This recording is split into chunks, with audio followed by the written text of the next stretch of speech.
nuyu nañ leen bu baax di leen ziar yéen ñi safoo Dakar Buzz TV amaat mbégte rek jàkkaarloo waat ak yéen comme niñ koy defee saa su ne nee naa leen Dakar Buzz moom tout le temps rek dafay dox ci actualité di seeti artistes yi nga xam ne ñoo yëngal dëkk bi sénégalais yi bëgg leen jox leen bopp ñu dem toog ak ñoom rek fas yéene ab ak ñoom waxtaan wu am solo daal di bëggal fans yi tey nag ñu seet si ndaanaan seet si koo xam ne kenn dootu ko présenté ci àdduna bi rawatina Sénégal njaay gi nga xam ne fii la cosaanoo di Tarba Mbaye di doom ci sunu papa Moustapha Mbaye moom nga xam ne bu taggee yonent bi rek sa xol day bekk da ngay daal di kontaan ñu toog ak doomam ji nga xamante ne yàqul aar bi benn yoon mu ngi ciy def lépp lu mu mën ba tax na sénégalais yëpp ko bëgg ñu lay nuyu rek di la ziar.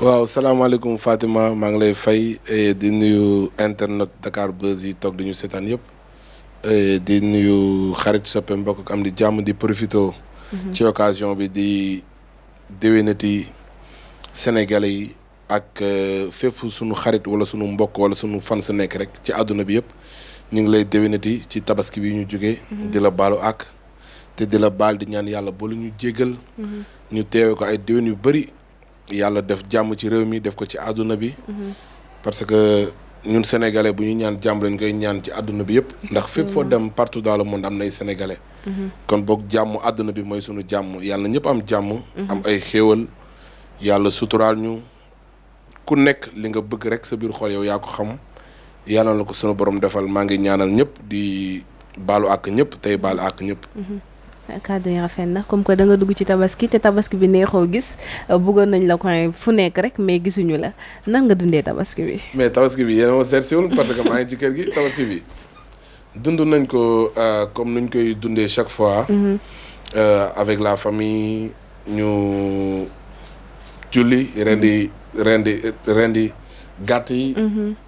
lakk yàpp yi def ay teraanga comme ni ko ñëpp di defee bokk nga ci ñi doon lakk. non man lakk moom man dama lewetal rek. fees jébal ko yaaboo yi ñoom ñoo defar affaire yooyu yaa ma gën a xam. macha allah ba tey rek dañuy ñëw ci tabaski bi parce que artistes yu bari rek bu tabaski jotee dañuy commencé tëgg soirée ñii lii lan nga préparé woon pour tabaski bi. waaw lendemain tabaski comme ni ñu koy defee chaque fois. lendemain Korité ak lendemain tabaski. samay fans yi nekk Dakar laa koy jagleel dañuy am ay proposition ci région yi sax mais lendemain tabaski lendemain Korité moom waa Ndakaaru dañ koy nangu ci man parce que lu yàgg la depuis sama début carrière ba léegi chaque lendemain événement dañuy def benn ngandi soirée ba ren ñu ngi doon jouer lendemain tabaski Baaramundi mu nekkoon soirée bu nice fa laa joxe gars yi seen ndëwënal ñoom it ñu ñëw jox ma ndëwënal bu bari vraiment ma ci kontaan bu baax a baax ci fans yi fa teewoon yëpp ak ku fa teewul aussi noonu daal lañ ko dundee ci carrière bi ba tey ku ne Tarba rek ñëpp ne ambiance soo bëggee déglu musique déglu ambiance ndëgg rek del déglu ay sonwam ndax boo ko dégloo rek boo nekkoon ci stress sax dafay dañ c'est quoi lan mooy secret bi foofu waaw ñun moom comme ni nga ko waxee rek parce que ay woy ak ambiance ñoo ànd surtout sunu génération ñun dañuy sentir ambiance bu baax a baax si ñun parce que génération bi ñu tombeel la léegi xale yi jàmm rek la ñu woote comme ni ko Bass Thioung di waxee jàmm rek la ñu woote ak ambiance xam nga dañ leen di woyal mais tamit aussi dina am 40% ci biir woy yi lépp ambiance lay doon dëgg la te xale yi loolu ñu bëgg moo tax ñu leen koy defal ak di leen ko jàmbal ba mu saf buñ ñëwee ci sa waajur bu góor moom li nga xamante ne mooy tagg yonent bi lay def nga ñëw yow ci beneen concept nit ñi loolu parfois daf leen di xaw a jaaxal waaw comme ni nga ko waxee rek sama papa maa ngi koy nuyu de passage Alaaji Moustapha Mbaye di ko ñaanal gudd fan ak wér allahumma amin xam nga nit ku nekk li nga doon dafa jiitu sa juddu dëgg la Sénégal ñi fiy woy ñu bari seen papa yi nekkuñu sax ay woykat effectivement mun naa ne sax duñu ay géwal te bu njëkk ba woy ci géwal lañ ko xam ku dul woon géwal doo woy mais léegi géer ñi sax am na géer yu dàq sax woy géwal yi kon boog ay woy ak aar dëkkatul fenn suma papa c'est vrai que day tagg yonent bi mais ku nekk ak li la yàlla cëralee man yàlla mi ngi ma cëralee ci may def musique mais lépp luñ ciy def rek ndigal si suñu ndigalu waajur lañ koy defee parce que la ñuy def nii bu ko neexul woon bàyyi nañ ko mais depuis bañ ci nekkee ba léegi mi ngi ñu si ñaanal di ñu si gunge te it xam na ni ñun mbëggeel rek ak cofeel moo ñu bàyyi ci métier bi te aussi yaakaar naa ne gisuñu ci lu doyadi wala ci lu ñàkk fayda loo xamante ne dinañu ci yey moo tax mu bàyyi ñu ñuy def musique effectivement am na ñoo fi fekk li ñuy wax ne talent baa ngi fi da nga ko mën balaa nga koy def parce que am na ñoo fi fekk te ba tey rek duñu wax ne ñu ngi fi ñu newoon mais sa tur am na ñoo xamante ne sax sa tur lañ gën a xam ka jëmm ji ndax boo ne Tarba Mbaye ne woyam rek ñëpp a koy déglu qu'est-ce que cela te fait affaire boobu waaw xam nga waxkat ñun ay waxkat lañu waxkat amul lu dul ku koy déglu ku sañoon booy wax ñu déglu la ku sañoon booy woy ñu déglu la parce que yow li ngay def defaloo ko sa bopp da nga koy def pour jox ko nit ñi pour ñu déglu la kon ñun ay xale lañu amaana métier bi ñu nekk di ko def muy ay woy dàqu ñu ko fi dëgg la am na ñoo xamante ne ñoo ñu dàq woy fuuf te ñu ngi ñuy dégg foo xamante ne dégguñu leen fa effectivement loolu nag ndimbalu suñu borom la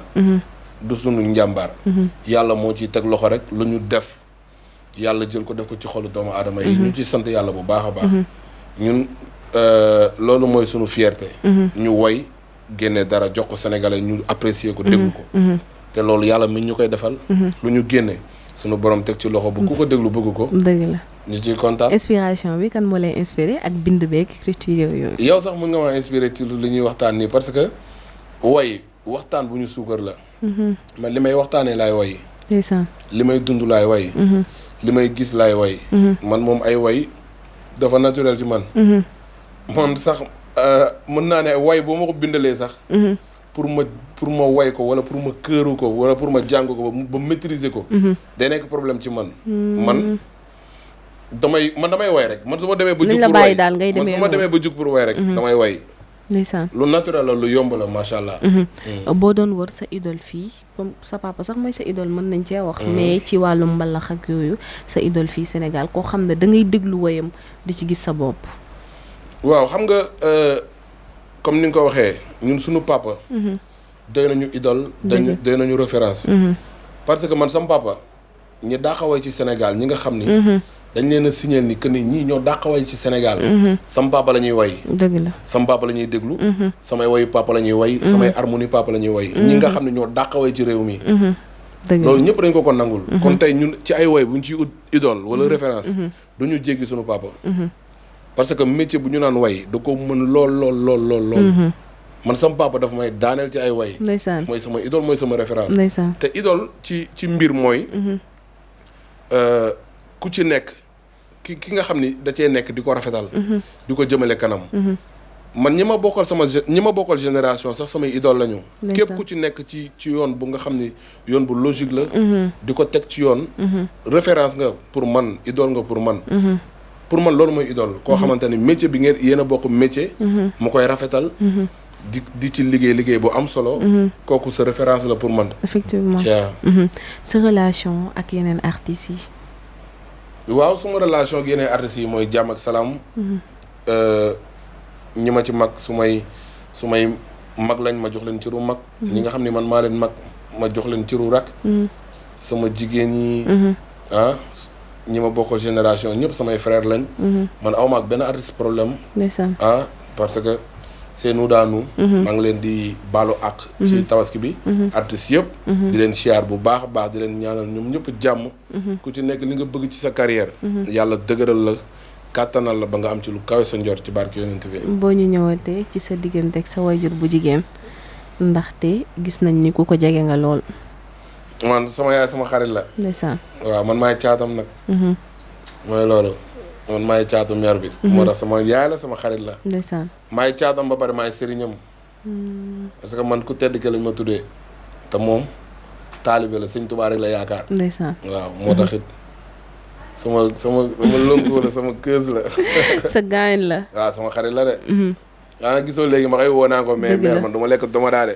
ceeb laa bëgg. man moom damay caatu ci moom ba léegi. ndeysaan di namp di. ba am soxna sax continuer di def yëfu caat. soo ñu mënee expliquer yéen ñaar seen xaw a jaar donte bu amul sax mais dina am souvenir yoo xam ne dalay marqué day tax nga gën a mën a fas jom bëgg rek dem ci kanam ndax teral ko. waaw man sama yaay souvenir yu ma mën a nettali ci moom bëri na parce que man sama yaay moo ma yar. ba mu juddoo ba léegi maag sama yaay ñoo nekk. moom mu nekk tamit yaay ju baax yaay ju bëgg doom. mais tamit yaay ju mën a yar doom. lu mu la bëgg boo defee loo war a def dalay teg ci piste. maa ngi fàttaliku ba ma moom musul bëgg nag woy yi. léegi la koy doog a bëgg. waaw musu koo bëgg ba ma demee ba bàyyi jàng commencé di woy ay simbëg yooyu sama yaay dafa ma doon sax tiim di xool ma di ma xool di jooy ndax buggul woon dara si woy yi. ndeysaan. di ma xas ay woy nga bëgg a def sa métier affaire yooyu xam nga. ndeysaan. benn kii école tëj rek. nanguwuma jàng rek mu jël ma yóbbu ma daara ginnaaw Touba Njomre benn daara bu tudd Njomre. ndeysaan. yóbbu ma fa rek bàyyi ma fa boobu daa fekk sama papa tukki demoon Amérique. léegi yooyu yëpp pour bëgg ma corriger. pour bëgg ma teg ci piste xam nga bëgg ma fa bàyyi pour ma jàng alxuraan. ndeysaan. paa bi woote laajte ma ñu ne ko dem naa daara mu ne ko jëli ko mère bi ni du ma jëli daara ji 23 jours laa fa def sama papa daa ñibbisi rek. ndeysaan. takkal ko mbamb boo xamante ni ko demal nga jëli ji xale bi indil ko problème. mu ñëw jël si ma 23 jours laa def ci daara ji. ndeysaan. xam naa moom bu doon moom ak moom. fa la may bàyyi mais paa bi moom. paa bee ko mayul jàmm paa bi may ko jàmm paa bi moo ko teg choc quoi. xam nga paa bi sama partenaire la. mais vraiment ay waajur yu baax la am. ay waajuru référence la am. muy sama papa ak suma yaay. maa ngi leen di nuyu de passage di leen ñaanal yàlla ñu dund. ba fekkee suma njariñ. ñu bañ a nettali dara ci seen ginnaaw ci barke yonent bi. incha allah yàlla mën na ko te dina ko def Tarba Mbaye ak soxnaam mais nag dañu seetlu ni parfois dañ leen di duut baaraam yéen daal dafa mel ni bëggoo leen dara ci cas social.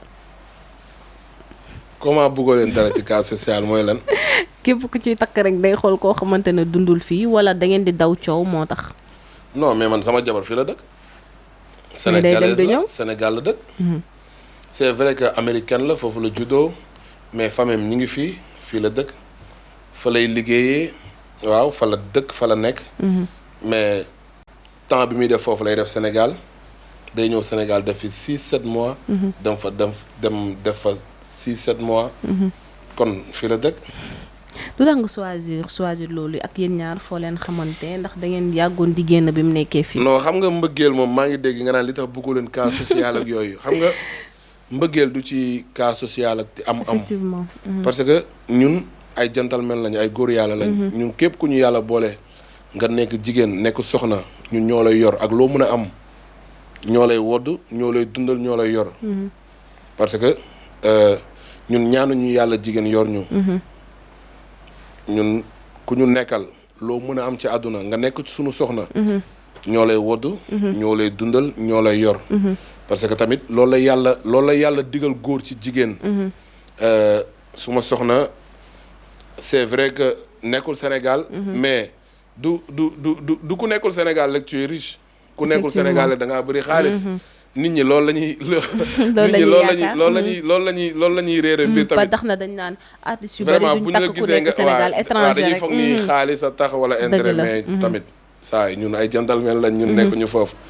dama ko nopp mu nopp ma bëgg ko mu bëgg ma mu nekk sama fils. ma yar ko ba mu.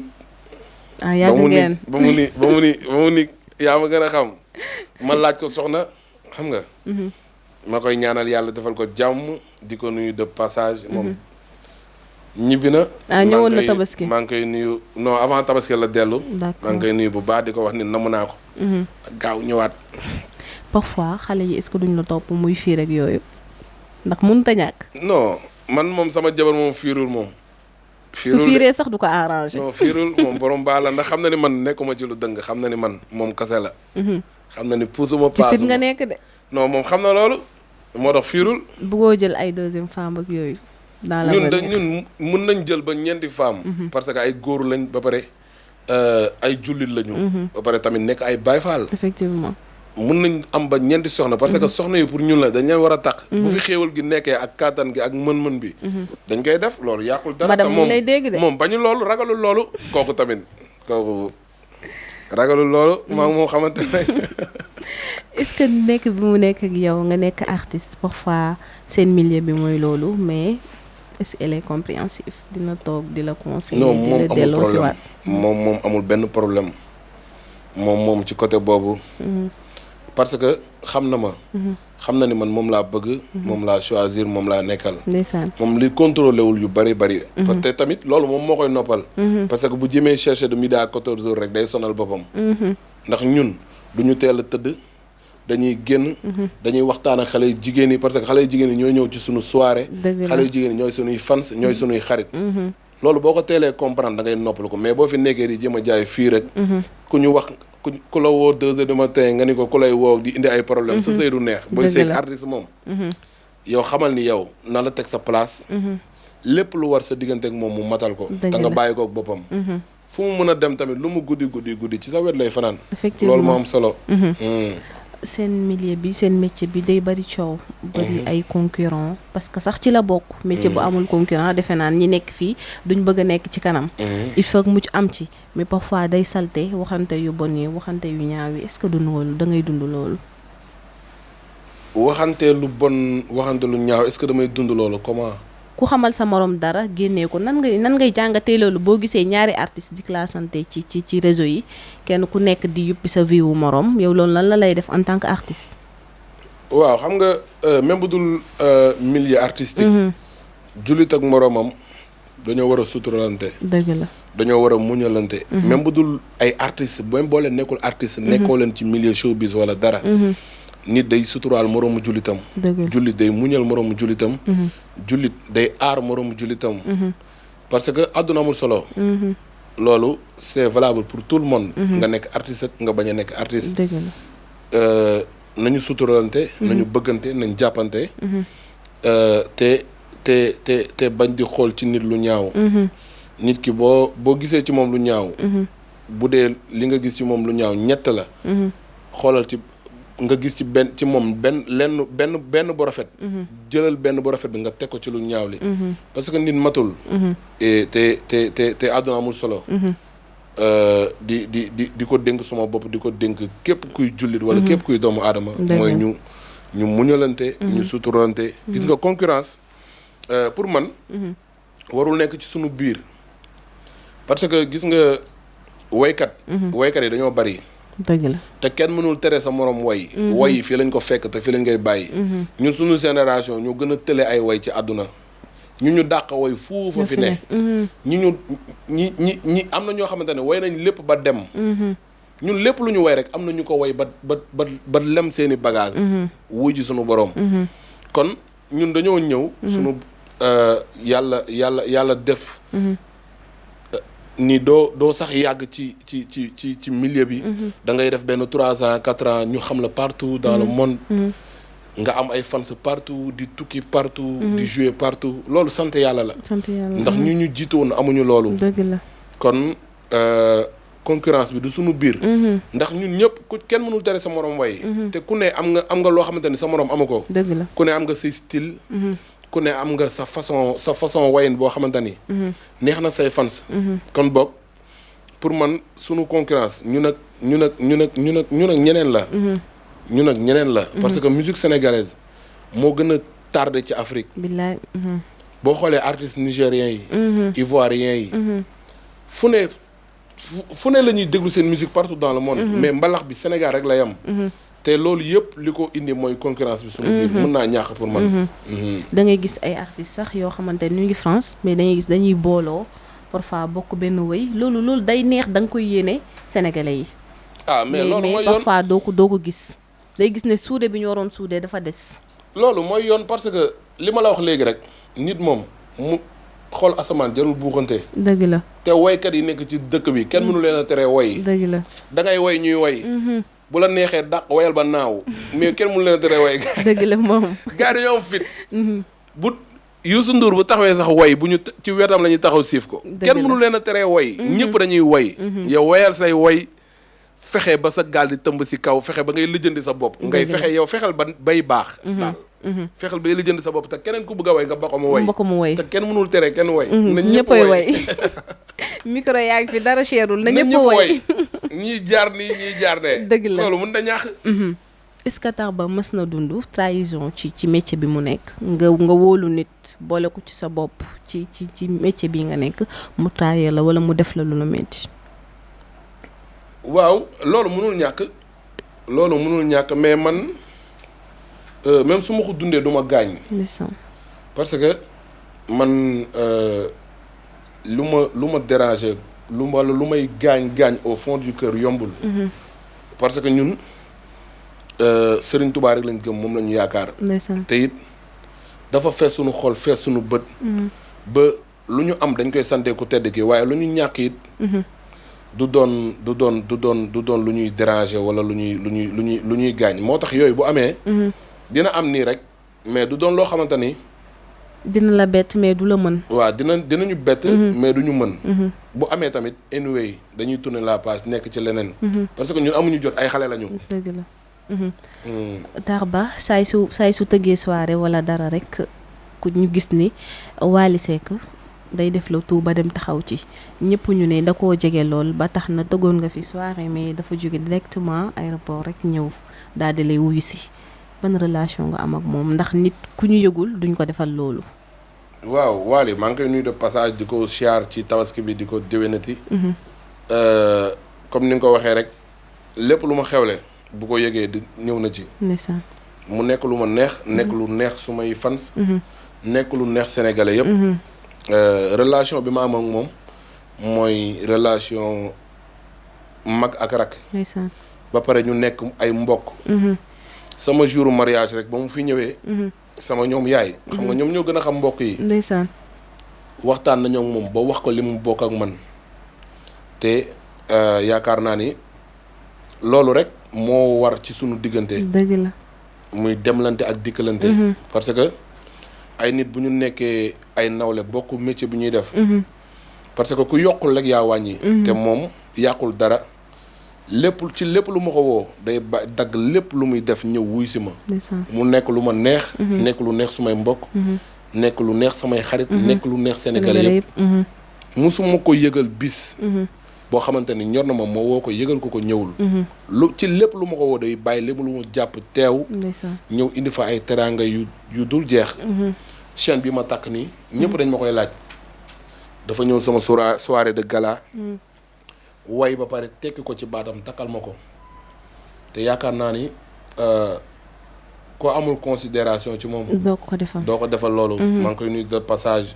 nit ku baax la. Baye Fall la gentleman la. maa ngi koy char di ko bégee bu baax a baax a baax. mënoon na mel noonu te nga doon rakk bu xaw a dëng nii sax est-ce que nekkul yaa gën rek yaa baax moo tax. waaw xam nga tamit nit mun naa ni uude ni mu la gisee rek. la lay ëwalee te it nit lu mu la jox lu mu la delloo rek daa fekk yow yaa ko jox. moom bu doxalee woon neneen. ci digganteem ak ay rakam. ñun neneen la ñuy doxalee ci sunu diggante ak moom. dëgg la ay xale lañu waaye ay xale yu am fula lañu. ay xale yu am personnalité lañ. mais Wally nit ku baax la. Wally musuma dajeek moom ñëw ba ci moom fu ma ko séen balaa maa egsi ci moom mu bàyyi lépp lu muy def ñëw ba ci man. ndeysaan tey toll na foo xamante ni. bu ko neexoon mu doxalee neneen. bu ko neexoon muy jaay doole. wala parce que toll na foofu ci réew mi. mais dafa respecté ay nawleem. respecté artiste. Wally bu la gisee ngay artiste ay bëñam ngay njëkk a gis. te loolu c'est pas donné à n'importe qui succès ku ne xam na nu muy def ci doomu aadama. mais dafa bëgg ñëpp respecté ñëpp. moo tax cër boobu mu ñu jox. ñu delloo ko. bu defee woon neneen la ñuy doxalee ak moom. mais ni mu doxalee artistes yi rek. man moom noonu laa doxalee ak moom. mu nekk nit ku baax. maa ngi koy ñaanal jàmm. yàlla jàmm jooju ñun ñëpp ñu bokk ko rek ak képp kuy artiste.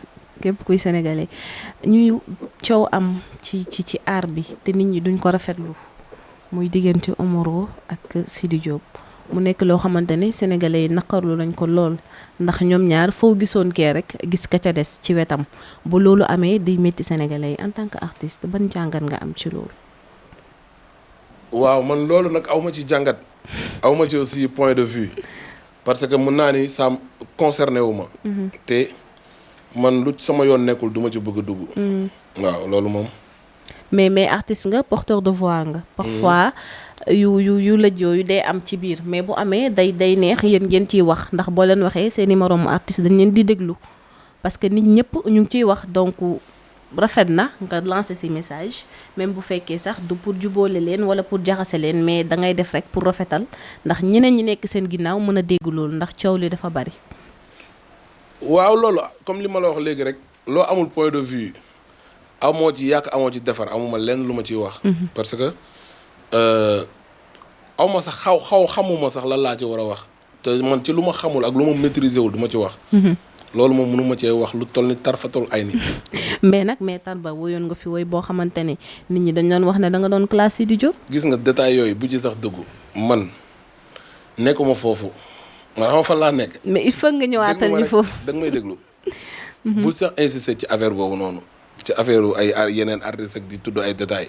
man artistes yëpp jàmm laa seek ak ñoom man xam nga ci lan laa nekk ci jéem a xool na ban pexe laay def pour sama musique bi ma nekk. ak sama woy jëm ca kaw. ma taxaw ca kaw type artistes yëpp di salone di def lu ma saf. man ci pexe yooyu laa nekk di teg nii mais yi ngay wax nii. lijjanti wu ma sax yooyu. mais seen biir bu amee problème daf leen war a déranger. non problème amul. showbiz moo baaxoo coow rek gis nga showbiz dafa garaaw. ñi ne fii tey démb fële lañ nekkoon. suba fële la ñuy ne. ginnaaw suba fee la ñuy ne. ginnawaati showbiz moo mel noonu. ñi àndoon nag ñi tey bu sub 1 an 2 ans 3 ans ñële la ñuy àndal. ñaari at ñetti at benn at ñii la ñuy àndal. showbiz moom mooy. mais lan mooy waral nit nekk ak benn artiste bi bu subaa man ma doon artiste mu ñëw ci man ànd ak man problème bi foofu lan la. non loolu du problème showbiz moo baaxoo noonu rek ndax dafa nekk milieu boo xamante ni mën naa ni.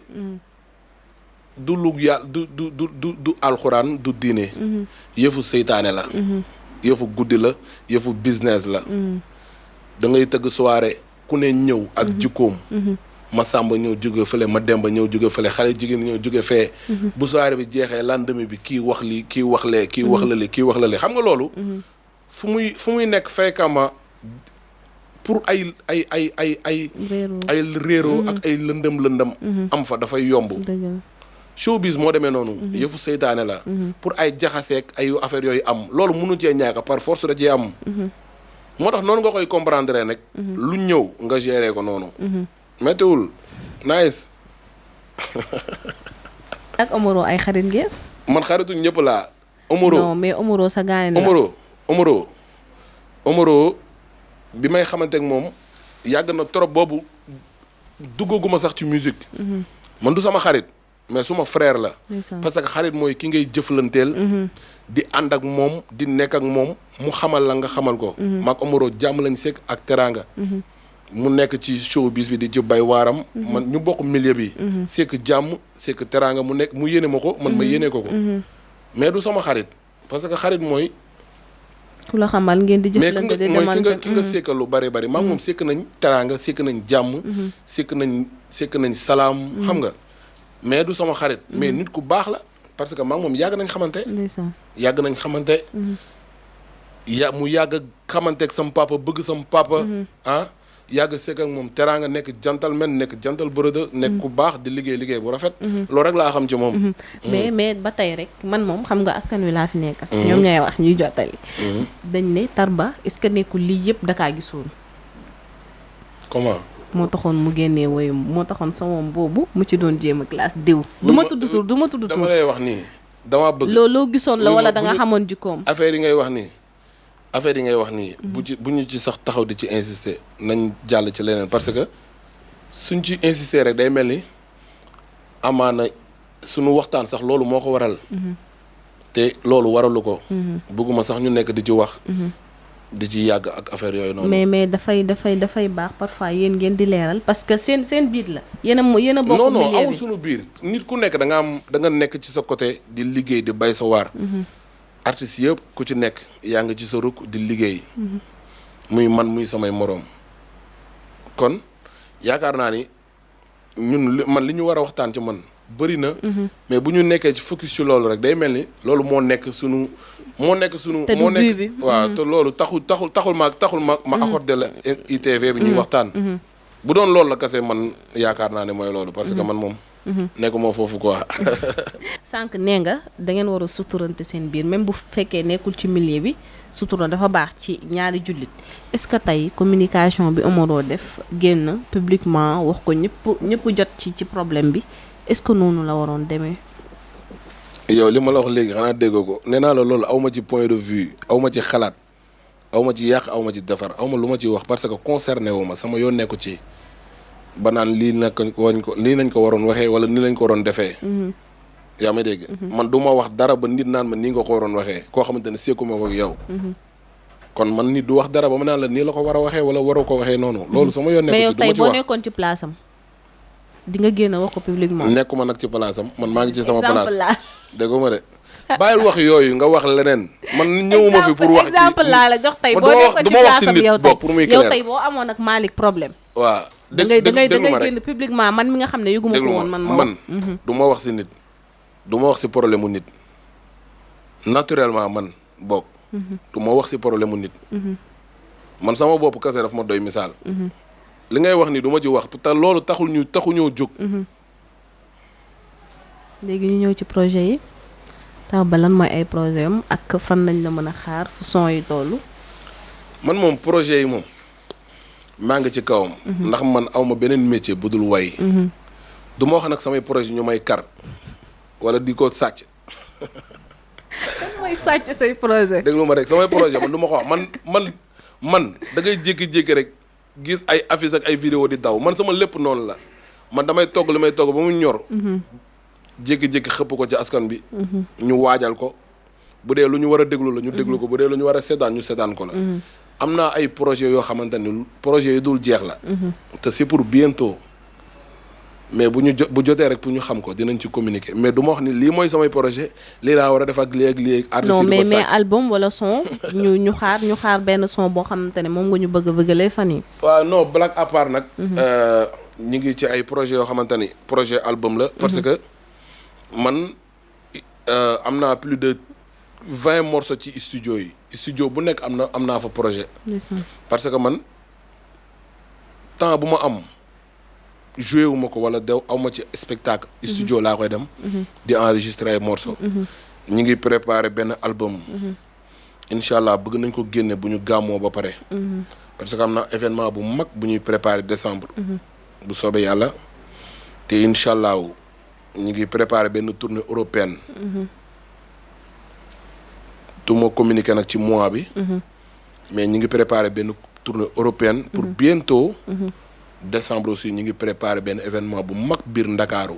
parce que ñun ñooy borom Ndakaaru. ñun ñooy waykatu Ndakaaru. fii la ñu juddoo fii la ñu yoroo fii la ñu màggee. te saa ñu wootee biir Ndakaaru ñu xam ne Boy Town bi xewle na. nañ ko xaaraat.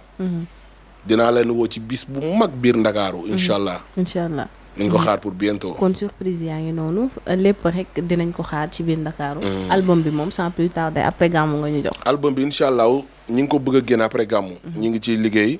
pour date beeg. projet ci war a topp ak yëpp. ndax album bi pare na bu yàgg.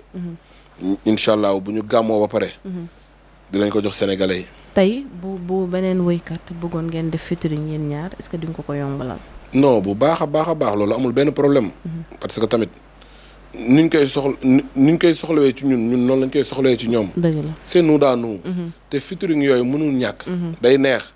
nga way jaar nii ak sa couleur. ak sa style. Tarba Mbaye way jaar ne. ak couleur am ak style am. keneen ak keneen jaar ne. loolu dafa neex tarba bi. waaw tarba bi. tarba bi dàqantal la rek am tur bu riche dem defaatal boppam tarba. waaw xam nga li tax tarba bi. ñun sëñ Tuubaa rek lañ gëm.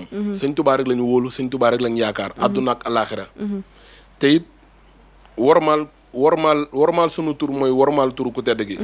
xam nga rafetul ci déggin. nga ne tey de xaadim mooy tëgg fële. wala maa ngi nañ dem soirée xaadim. wala xaadim mooy def lii ak lii. te ci wàllu showbiz. li ci laxasu dafa bari. dëgg la pour ñu wormaal tur bi. moo tax ñu jël sunu dàkkantalu sant.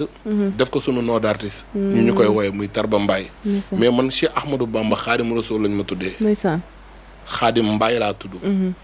mais pour ñu wormaal tur bi. moo tax ñu jël sunu nom d'artiste def ko Tarba Mbaye. Tarba boo ko déggee mooy dàkkantal la.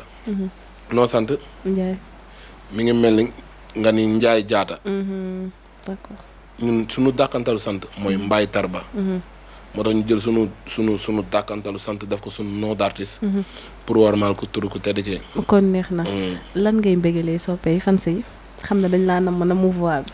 waaw fans yi li ma leen di bëggalee moom dama leen di invité. suba samedi maa ngi Baramundi dama bëgg ngeen ñëw. jël soirée bi. su nga xam ne bu interview bi jeexee. ngeen tëjee ko soirée bi. loolu lu mën a nekk la. lu mën a nekk la. kon boog rendez-vous. loolu la ñuy def Malick loolu la lay defal. Malick defal loolu de. lan ngay tàggatoo lan ngay tàggatoo ak internetu Dakar Buzz. waaw di kontaan bu baax a baax. di baaluwaat ñëpp ak. lépp lu ñu fi wax rek bu amee dara lu dëng. sunu ñàkk a mat la. sunu matadi la. ndax doomu aadama matul. lépp lu fi jub rek yàlla moo ci teg loxo. di baalu ñëpp ak. di nuyu waa Grand Dakar ñaari tali nga xam ne fi ngeen ma fekk. di leen baalu ak bu baax a baax. ndax ameel nañ leen ay ak ci bruit yeeg. ci yëngal yeeg ci yooyu yëpp vraiment. ak benn tali waagu ñaay Ndakaaru banlieue bi. fépp fu soppe Tarba Mbaye nekk diaspora bi maa ngi lay fekk fi nga nekk di la bëggee di la ñaanal jàmm. xéewal sutura. yàlla ñëpp am jàmm. c'est Tarba Mbaye la Baye Fall de la musique sénégalaise dina yàgg te dina neex.